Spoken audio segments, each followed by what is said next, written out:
नमस्कार ओमकार जी, बहुत बहुत स्वागत है आपका। नमस्कार अंजू जी, बहुत धन्यवाद आपका याद करने के लिए। आपके दर्शकों को भी नमस्कार।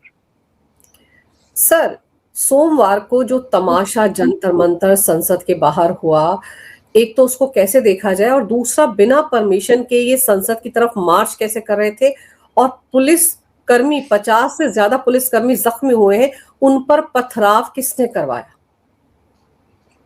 देखिए, ये तो अब जग जाहिर है कि इसके पीछे थे कौन। मनीष सिसोदिया, आतिशी मारलेना और संजय सिंह, ये तीनों जंतर मंतर पर पहुंचे, वहां कुर्सियों पर बैठे थे और मुस्कान बिखेर रहे थे। तो जाहिर है आम आदमी पार्टी ही इनके पीछे थी। ये बिल्कुल अब तस्वीर साफ हो गई है। बाकी वामपंथी दलों के कुछ नेता वहां गए हैं। आज भी वो पूरा डपली गैंग था, वामपंथियों की पूरी जमात थी। पंजाब से कुछ दूसरी जगहों से भी लोग लाए गए थे, ऐसी खबरें हैं। और अराजक तत्व इस पूरी भीड़ में थे। जिस जैनजी की बात की जा रही थी, जिस पेपर आउट की बात की जा रही थी, तो पूरे इनके इस धरना प्रदर्शन में कभी भी नीट की या दूसरे तमाम जो प्रतियोगी परीक्षाएं हैं उनकी कोई गंभीरता से बात हुई हो, उसमें कोई सुधार की कोई बात हुई हो, या सुझाव मांगने के लिए विशेषज्ञ वहां बुलाए गए हों, ऐसा तो हुआ नहीं है। बल्कि जो भी गए हैं वो तो नाम चलेगा अल्लाह का और पता नहीं क्या क्या गा रहे थे वहां पर। सब अपने अपने एजेंडे चला रहे थे। और वही तमाशा जो एक्चुअल में उस 13 महीने के आंदोलन के दौरान भी हमने और आपने देखा, और बाद में जो आपके शंभू बॉर्डर और दूसरी जगहों पर भी हमने देखे, शाहीन बाग के दौरान भी देखा। मर जा मोदी और तेरी कब्र खुदेगी, वही सब उसी अंदाज में ये सब चल रहा था। जहां तक सवाल है कि संसद तक इनको किसने भेजा, तो इनके आकाओं ने ही डिजाइन किया था ना ये सारा धरना प्रदर्शन, नारेबाजी, लीडरशिप, कौन कौन आएगी, कौन कौन क्या क्या कहेगी, ये सब इनके आका ही तय कर रहे हैं।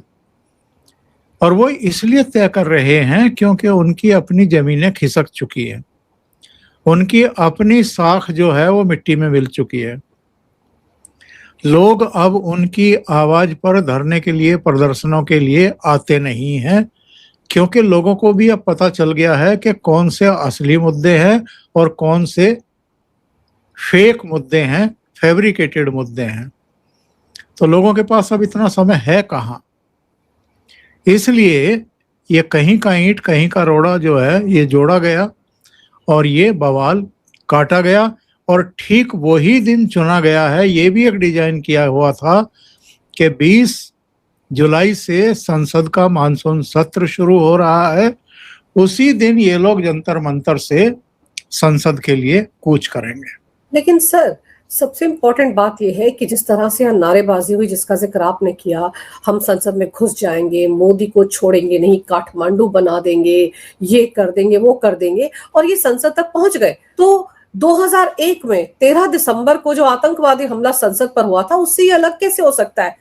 इनके इरादे भी तो नेक नहीं थे ना, किस तरह से भागे जा रहे थे। और ताज्जुब की बात है कि संजय सिंह जो जिस संसद का सदस्य है, राज्यसभा का सदस्य है, जहां खड़े होकर संविधान हाथ में लेकर शपथ लेते, उसी पर हमला करवाने के लिए इस भीड़ के साथ चले जा रहे थे। उन आतंकवादियों से तो मैं इनकी तुलना इसलिए नहीं करूंगा कि वो तो किसी को बता करके नहीं आए थे। वो तो धड़ धड़ाते हुए एक एम्बेसडर कार में सुरक्षा घेरा तोड़ते हुए सीधे आए और उन्होंने अपना काम शुरू कर दिया, संसद में घुसने की कोशिश की। इनके बारे में तो पहले से पता था सबको, दिल्ली पुलिस को भी पता था, खुफिया तंत्र को भी पता था। और देखिए जो कुछ हुआ है, इसके बाद ऐसा लगता है कि गृह मंत्री और प्रधानमंत्री ने इसे काफी सीरियसली लिया है, क्योंकि गृह सचिव के द्वारा दिल्ली पुलिस के कमिश्नर को और आईबी के चीफ को बुलाया जाना, मीटिंग करना उनके साथ, ये शो करता है कि क्या खुफिया तंत्र को या दिल्ली पुलिस के कमिश्नर को इस बात का अंदाजा नहीं था, या ऐसी पर्याप्त व्यवस्थाएं नहीं की गई थी कि ये जंतर मंतर से आगे बढ़ने ही ना पाए, या जितना दावा किया जा रहा है, प्रशांत भूषण ने दावा कर दिया कि 75,000 आदमी थे। जो मीडिया के अलग अलग हाउसेज हैं उन्होंने कहा कि 10 से 12,000 के आसपास लोग थे। तो 10-12,000 की भीड़ भी है, मैं कहता हूँ 20,000 की भी भीड़ है तो भी आप आराम से नियंत्रित कर सकते हैं। तो ऐसा क्या हुआ है कि पुलिस का घेरा, बैरिकेड वगैरह तोड़ करके और ये लोग वहां लगभग विजय चौक तक पहुंच गए, और फिर पुलिस को आंसू गैस के गोले छोड़ने पड़े, लाठीचार्ज करना पड़ा, इनको वहां से तितर बितर करना पड़ा, और उसमें पुलिस की गाड़ियां भी टूटी हैं, कुछ दूसरे काम भी हुए हैं जिनका उल्लेख आपने किया है। तो ये अगेन एक जांच का विषय है कि आकलन करने में कहाँ गड़बड़ी हुई है। पर अगेन मैं 2001 की घटना से तुलना नहीं करूंगा। ये जो कुछ भी हुआ है ये राजनीतिक फायदे के लिए हुआ है, और संसद का मानसून सत्र शुरू हुआ है। अंजू जी आप तो जानती हैं, इतने शो हम लोग कर चुके हैं, हर संसद सत्र से पहले ये तमाशे इनके होते हैं।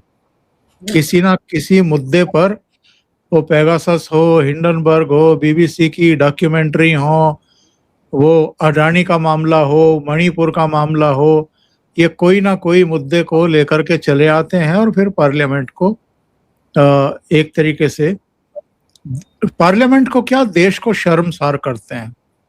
शुरू के 5-10 दिन 12 दिन तो इनको डिस्ट्रॉय करने ही करने हैं, और ये रहस्यमय तरीके से राहुल गांधी का 20 दिन तक फिर गायब रहना, और लगभग उसी समय यहाँ पर ये तमाशा होना, धरने प्रदर्शन होना, भाषणबाजी होना, और जब वो लौट आए हैं तो फिर पार्लियामेंट तक इनका पहुंच करके हंगामे खड़े करना।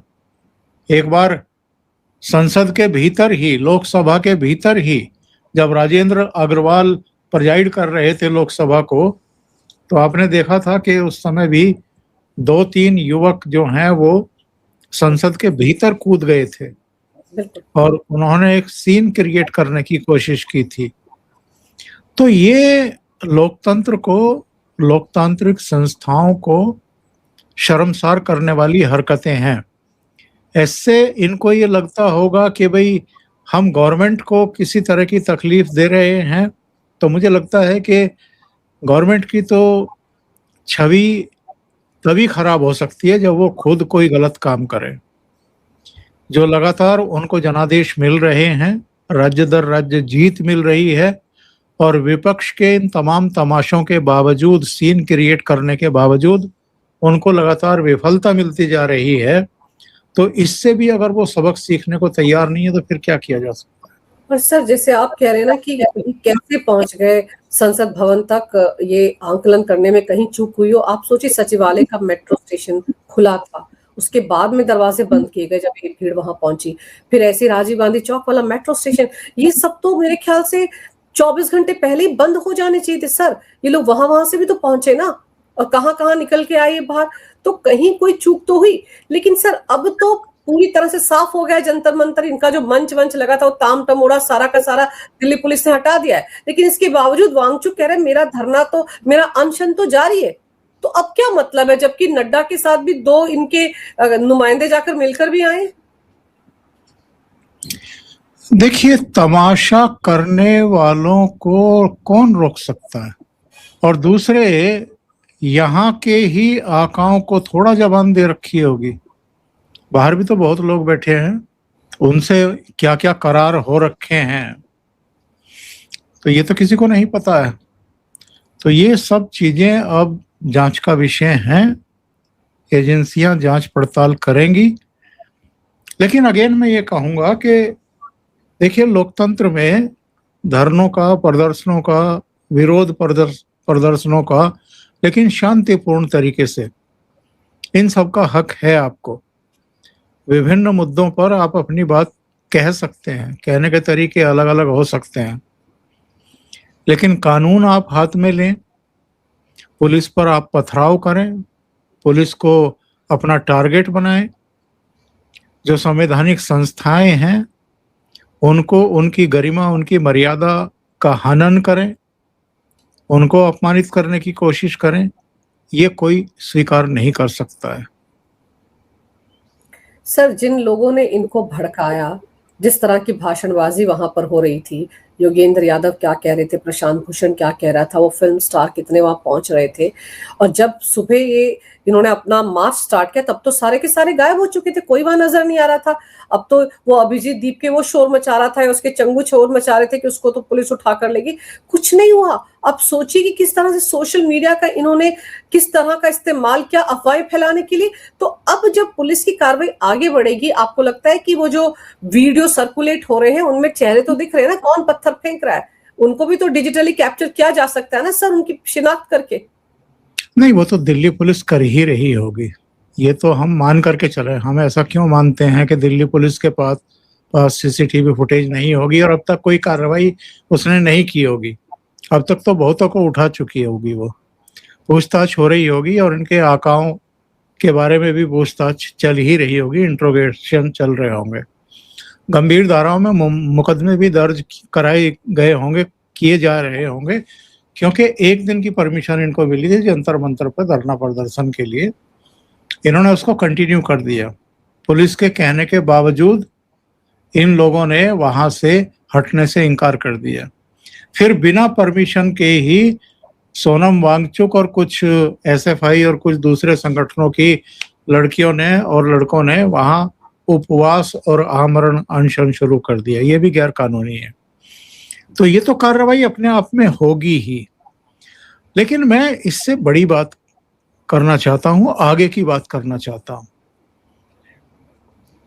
ये जितने भी चेहरे आपने नाम लिए हैं, प्रशांत भूषण, योगेंद्र यादव, अरुंधति राय, सागरिका घोष, महुआ मोइत्रा, शबाना हो, तमाम लोग, इनकी विचारधारा क्या है, ये चाहते क्या हैं, इनसे तो हम सब परिचित हैं, सरकार भी परिचित है, दिल्ली पुलिस को भी पता है इनके मूल कैरेक्टर के बारे में कि ये एक्चुअल में किस तरह की विचारधारा के लोग हैं और ये किस तरह की गतिविधियों में लिप्त रहे हैं, कैसे कैसे लोगों के लिए लड़ते रहे हैं। नक्सलियों पर कार्रवाई होती है तो इनके पेट में दर्द होता है, आतंकवादियों के खिलाफ कार्रवाई होती है, जो खून बहाते रहे हैं, दोनों ही, नक्सलवादी भी और आतंकवादी भी। अलगाववादियों पर जब मुश्कें कसी जाती हैं, दंगाइयों पर, शर्जिल इमाम, उमर खालिद पर, ताहिर हुसैन पर, तो इनको परेशानी हो जाती है। इनके बारे में सबको पता है, तो इनको ज़्यादा सीरियसली लेने की ज़रूरत नहीं है, क्योंकि ये तो सुप्रीम कोर्ट तक में जाके खड़े होकर के वकालत करने लगते हैं, प्रशांत भूषण वगैरह और कई दूसरे लोग। इनको मोटी फीस चाहिए, ये किसी के लिए भी जाकर के वहाँ वकालत करेंगे और लॉबिंग करेंगे अगर हो सका तो। मेन बात ये है कि इस तरह के जो धरने, प्रदर्शन, बवाल और ये जो मौके दिए जाते हैं किन्हीं अलगाववादी और देश विरोधी संगठनों को, इस पर बहुत गहन मंथन करने की जरूरत है, चिंतन करने की जरूरत है कि ऐसे लोगों को हम कंटिन्यू क्यों होने दें, क्यों करने दें। संसद का सत्र आ रहा है, ये पहले भी इस तरह की हरकतें कर चुके हैं, संसद सत्र के समय ही तमाशा होता है, ये भी पता है सरकार को। तो संसद सत्र आने तक इनके धरने प्रदर्शन को कंटिन्यू क्यों होने दिया गया, इनको पहले ही यहाँ से क्यों नहीं हटाया गया। ये तो एक रात के बल्कि कुछ घंटों का काम था। इनके बोरिया, बिस्तर, डेरे, तंबू सब उखाड़ करके ले जाते और इनको उठा करके हवालात में डाल देते 2, 4, 10 घंटे के लिए, या कहीं अभिरक्षा में रख लेते। तमाशे होते, इकोसिस्टम करता। देशी विदेशी संगठन भी करते, हो सकता है ये हाई कोर्ट, सुप्रीम कोर्ट तक भी जाते।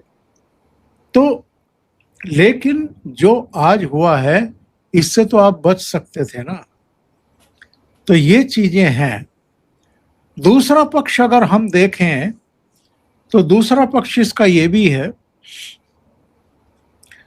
देखिए इन्होंने ये सोच करके ये धरना प्रदर्शन डिजाइन किया था या करवाया गया था कि 5 जुलाई का बड़ा हल्ला था मीडिया में कि 5 जुलाई की तारीख प्रधानमंत्री नरेंद्र मोदी के पास है। इससे पहले वो खाड़ी के और कुछ पश्चिम के देशों की यात्रा पर थे। 5 जुलाई के बाद उनको इंडोनेशिया, ऑस्ट्रेलिया, न्यूजीलैंड वगैरह जाना था। तो 5 जुलाई को मंत्रिमंडल का विस्तार हो जाएगा। तो इन लोगों को लगता होगा कि धर्मेंद्र प्रधान की तो छुट्टी हो ही जाएगी 5 जुलाई को, तब तक चलो भूखे नंगे जैसे भी है रह लेंगे, इतने दिन तो काट लेंगे। लेकिन मोदी और शाह दोनों ही सरप्राइज देने के लिए बड़े जाने जाते हैं। और जब मीडिया ने लिस्ट भी निकाल दी कि 9 ये चेहरे हो सकते हैं नए और ये 6 मंत्री हो सकते हैं, इंक्लूडिंग निर्मला सीतारमण, हरदीप सिंह पुरी और पता नहीं कौन कौन, और मीडिया ने अपने रिजर्व बैंक के पुराने गवर्नर को नया वित्त मंत्री बनवा दिया था, दास साहब को। तो सारे काम जब उन्होंने कर दिए तो फिर मोदी शाह ने सोचा कि ये मानसून सत्र कर लेते हैं पहले, तब तक जरा इनका भी दम निकल जाएगा, इनकी भी हैकड़ी निकल जाएगी और मीडिया को भी पता लग जाएगा कि वो जो अटकलबाजी 2013-14 से लगाते आ रहे हैं, हर बार मुंह की खाते हैं, इस बार भी इनका सुपड़ा साफ करो। तो उन्होंने अपने ही पुराने रंग दिखाते हुए मंत्रिमंडल का विस्तार टाल दिया। वरना ये देखिए इतने पेपर आउट हुए हैं, इतने पेपर लीक हुए हैं, ये किसी भी सरकार को, किसी भी सिस्टम को शर्मिंदा करने की बात है। कोई तो जिम्मेदारी लेगा ना। जो परीक्षा कराने वाला तंत्र है, चलो आपने उसके डायरेक्टर को हटा दिया, सचिव को हटा दिया, कुछ लोगों के ट्रांसफर कर दिए, लेकिन अगर आप देख रहे हैं कि इससे रोष फैल रहा है, सवाल खड़े हो रहे हैं, तो मंत्री का विभाग बदलने में क्या परेशानी है या उनको हटाने में ही क्या परेशानी है। एक लोकप्रिय सरकार, एक संवेदनशील सरकार वही होती है जो जनमानस में उभर रहे आक्रोश को रोकने के लिए तत्काल उपाय करे। किसी भी चीज को अपनी नाक का सवाल नहीं बनाना चाहिए, किसी भी गवर्नमेंट को, किसी भी प्रधानमंत्री को या गृह मंत्री को। तो ये हो जाना चाहिए था। लेकिन जब ये तमाशे शुरू करवा दिए गए यहाँ जंतर मंतर पर, और जिस तरह जैन जी डकारना शुरू किया राहुल गांधी से लेकर के केजरीवाल तक ने, तो फिर सरकार ने कहा, या प्रधानमंत्री मोदी और गृह मंत्री अमित शाह ने कहा कि ठीक है, फिर आ जाओ, देखते हैं। और अब देखो ना कि कैसे इनका बोरिया बिस्तर बांधा है। कुछ ही तो घंटे लगे हैं इनको तमाशा करने के बाद। कहाँ है अब ये सारे के सारे जो वहां तमाशा किया हुआ था। वो जुनैद 3 टाइम क्या 5 टाइम इनको खाना खिला रहा था, केले से लेकर के खीर तक, और पता नहीं क्या क्या मंगवा करके बंटवा रहा था यहाँ पर। तो कहाँ चले गए ये? तो वो एक, हाँ नहीं, कहाँ से नजर आएंगे अब? अभी तो आप देखना, कल तक सारी खबरें आ जाएंगी, कितने मुकदमे कायम हुए हैं, किस पर क्या क्या गंभीर धाराएं लगी हैं। अब तो ये मुंह छिपाते फिरेंगे। बिल्कुल सर, क्योंकि देखिए 50 पुलिस कर्मियों के साथ साथ 5 आईपीएस अधिकारी जो जख्मी हुए आरएमएल अस्पताल में हैं। दिल्ली के पुलिस कमिश्नर उनसे मिलने के लिए भी गए हैं। लेकिन सर ये राहुल गांधी जो 20 दिन तक तो विदेश में कहाँ रहे, क्या कर रहे थे, किसी को नहीं पता। कुछ तस्वीरें आ रही जिसमें दावा किया जा रहा है कि कुछ बच्चों के साथ, एक महिला के साथ दिख रहे हैं। पता नहीं वो कितने ऑथेंटिक है, लेकिन ऐसी खबरें सोशल मीडिया पर चल रही हैं। लेकिन अब वो कहते हैं कि पीएम मोदी जो है वो युवा विरोधी, इतिहास के सबसे युवा विरोधी प्रधानमंत्री हैं। इतने युवा विरोधी की एक नाकाम शिक्षा मंत्री धर्मेंद्र प्रधान का इस्तीफा भी नहीं ले सकते। इस स्टेटमेंट को कैसे देखा जाए? एक्चुअल में इनकी कोई विश्वसनीयता नहीं है, इनके किसी वक्तव्य की कोई वैल्यू नहीं है, लोग ना इन पर भरोसा करते हैं, बल्कि इनको जोकर से ज़्यादा कुछ नहीं समझते। आप कितने सीरियस नेता प्रतिपक्ष हैं और अपनी पार्टी का भी कितना ख्याल रखते हैं, इसको लेकर के दुनिया भर के सवाल अब लोगों ने उठाना भी बंद कर दिया है, क्योंकि इनको वही करना है और इनकी माताश्री को भी वही सब करना है जो इनके मन में है। जब इनको अपनी पार्टी की चिंता नहीं है, अपनी पोजीशन की चिंता नहीं। अभी एक वीडियो वायरल हुआ है ना सोशल मीडिया पर, जिसमें कहीं ये विदेश में किन्हीं 2 या 3 बच्चों के साथ खेल रहे हैं और नीले से कपड़े पहने हुए हैं, हाफ निक्कर और टी-शर्ट और पसीने-वसीने में नहाए हुए। भाई, आप अगर किसी दूसरों के बच्चों के साथ हैं, तब तो आप इस कंडीशन में नहीं होते हैं। तब तो आप थोड़ा ठीक-ठाक कपड़े ही पहन कर के किसी के यहाँ जाते हैं। और अगर जो ये तमाम चर्चाएँ चलती ही रहती हैं सोशल मीडिया पर भी, जिनका कभी ना तो खंडन किया है कांग्रेस ने और ना ही हामी भरी है, और चूँकि ये बार-बार गायब होते हैं और पता नहीं देते हैं, यही नहीं बताते, लोकेशन ही नहीं बताते कि मैं कहाँ हूँ, इसलिए इस तरह की तस्वीरें अगर किसी ने निकाली हैं, वीडियो निकाला है, तो इससे संदेह पैदा होता है। और ये राहुल गांधी को, उनकी बहन या माताजी को आगे आकर के बताना चाहिए, स्पष्ट करना चाहिए कि ये वीडियो है कहाँ का। सर, जो इस समय चल रहा है सोशल मीडिया पे कि राहुल गांधी के ही बच्चे हैं और उन्हीं के साथ वो खेल कूद रहा है, तो वो बताएं कि नहीं हमारे बच्चे नहीं हैं, और किन के बच्चे हैं जिनके साथ में खेल रहा था और ऐसे कपड़ों में खेल रहा था। आमतौर पर तो जो नेता प्रतिपक्ष हैं वो इस तरह के कपड़े में तो कम से कम दिखाई नहीं देते हैं। या चलो, नेता प्रतिपक्ष को, पद को भी आप ज़्यादा महत्व नहीं देते हैं, अपनी पोजीशन को भी ज़्यादा सीरियसली नहीं लेते। सीरियसली तो नहीं लेते, ये तो तय हो गया है। तो फिर आपको खोल करके बता देना चाहिए कि भाई किनके साथ आप, किनके बच्चों के साथ खेल रहे थे आप। सर वो तो ये कुछ नहीं बताएंगे, लेकिन सोशल मीडिया पर जो चल रहा है, अगर उसमें रत्ती भर भी कोई नेगेटिव बात हो कि नहीं इनके बच्चे नहीं किसी और के साथ पिकनिक मना रहे थे, तो अब तक तो सुप्रिया श्रीनेत और ये सब लोग बड़े वोकल होकर बोल रहे होते। सब जिस तरह से सन्नाटे में सर, उसमें ऐसा लगता है कहीं ना कहीं कुछ था। लेकिन अब तो सर अखिलेश यादव के साथ सिर जोड़कर राहुल गांधी ने एक दिन पहले तो पीएम मोदी को चिट्ठी लिखी थी राम मंदिर चढ़ावा चोरी मामले में। अब तो एक रणनीति बनाई जा रही है कि इस मुद्दे को संसद में उठाएंगे, पूरा हिसाब किताब मांगेंगे। सर ये लोग जो राम विरोधी रहे हैं, जिनको राम मंदिर से कोई सरोकार नहीं था, उनको चढ़ावा चोरी पर डिस्कशन चाहिए संसद में और उसका हिसाब किताब चाहिए। ये कुल मिलाकर के प्रयास 2024 से के पहले वाला है, क्योंकि 5 राज्यों के चुनाव हैं और फिर 2027 में महाराष्ट्र, हिमाचल और गुजरात में भी हैं, तो 7 राज्यों के चुनाव हैं आगे पीछे। इन 5 राज्यों में 2027 के शुरू में और उन दोनों राज्यों में 2027 के लास्ट के 2 महीनों में। तो अभी से ये लोग कोशिश कर रहे हैं।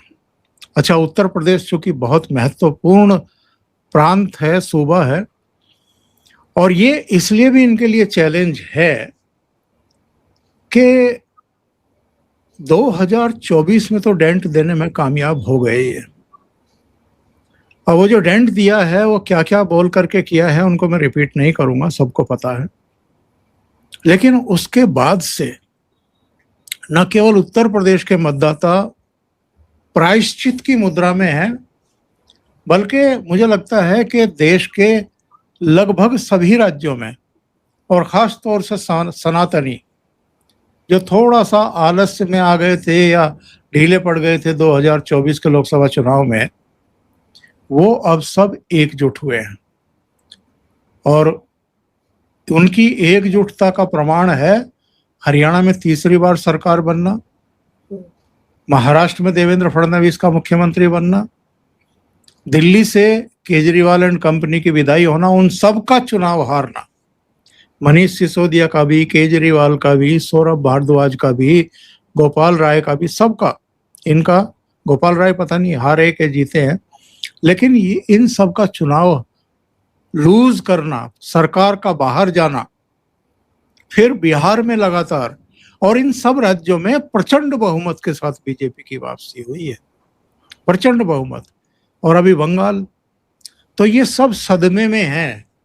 इनको लग रहा है, जैसा कि मैं तो अपने शो में 2-3 बार कह चुका हूं, कि इस बार उत्तर प्रदेश में भी भारतीय जनता पार्टी को प्रचंड बहुमत मिलने जा रहा है। जिस तरह का एक वातावरण बन गया है, जिस तरह की हवा इस समय, और सनातनियों की जो एकजुटता और सजगता है, कोई रोक नहीं सकता है।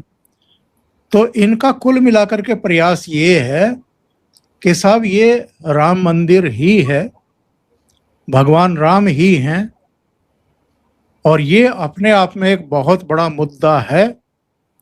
तो इसी को तूल दो, और इसी को तूल दे करके भारतीय जनता पार्टी को बदनाम भी करो, बैकफुट पर भी धकेल दो, और फिर से 2024 के लोकसभा चुनाव से पहले की तरह हिंदुओं को जातियों में किसी तरीके से विभक्त कर दो, हिंदुओं में दरार पैदा करो, हिंदुओं में ऐसे लोगों का एक पूरा तबका तैयार करो जिनके मन में यह बैठा दिया जाए कि राम मंदिर के चढ़ावे तक में चोरी हो रही है, और इस चोरी में कोई और नहीं, भारतीय जनता पार्टी शामिल है। यही तो मुहिम चल रही है इस समय। बिल्कुल। लेकिन भला हो योगी आदित्यनाथ जैसी लीडरशिप का, जो बहुत पहले इन चीजों को भांप चुकी है, और लगातार वो इन पर प्रहार करके इनके अतीत के वो सारे काले चिट्ठे खोल रहे हैं कि ये कैसे कैसे माफियाओं को और मुस्लिम परिस्थिति के चक्कर में कैसे कैसे उस समय अत्याचार, दमन की कार्रवाइयां हिंदुओं पर करते थे।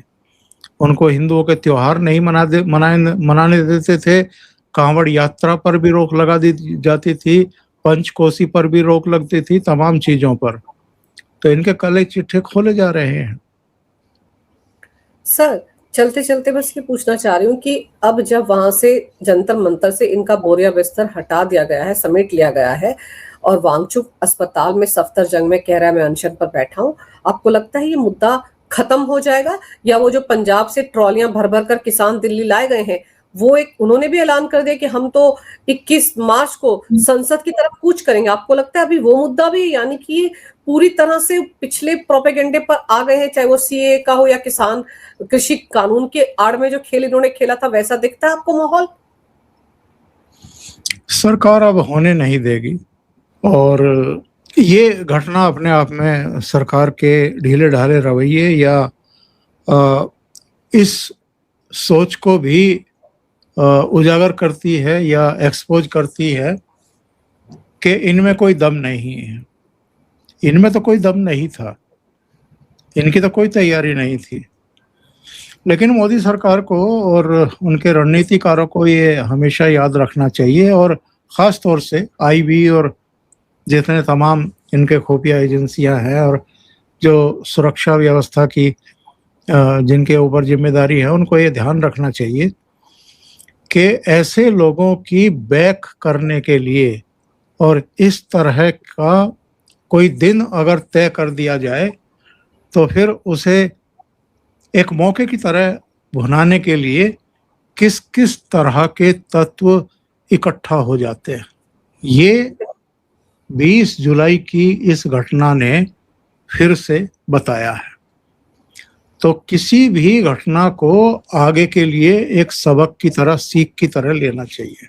सर, इनको बहुत पहले वहां से हटा दिया जाना चाहिए था। जब वांगचुक को रातों रात उठा लिया गया था सुबह सवेरे, तो फिर तो उसी दिन इनका ताम तमोड़ा वहां से हटा दिया जाना चाहिए था। इनको बैठे नहीं रहने देना चाहिए था, ये सब नौबत नहीं आती। लेकिन चलिए, अभी तो संसद के सत्र की शुरुआत हुई है, बड़े बड़े बिल आने वाले हैं, और जिन्होंने तमाशा करना है सर, वो तमाशा करते ही रहेंगे। तो अब वांगचुक की आड़ में और क्या क्या खेल खेला जाता है, किसान जो लाए गए वो क्या करते हैं, इस पर तो सबकी नजर रहेगी। लेकिन इतना जरूर जो आपने कहा कि जितने भी लोग इसमें शामिल रहे हैं, जिन्होंने भी इन लोगों को भड़काया है, उन सब के चेहरे पहचान लिए गए हैं, और दिल्ली पुलिस उनके खिलाफ सख्त धाराओं के तहत केस जरूर दर्ज करेगी। आपने सर समय निकाला, बहुत विस्तार से इस विषय पर बहुत अहम जानकारी मेरे दर्शकों को दी। आपका बहुत बहुत धन्यवाद। नमस्कार। भारत माता की जय। वंदे मातरम। जय हिंद। जय हिंद।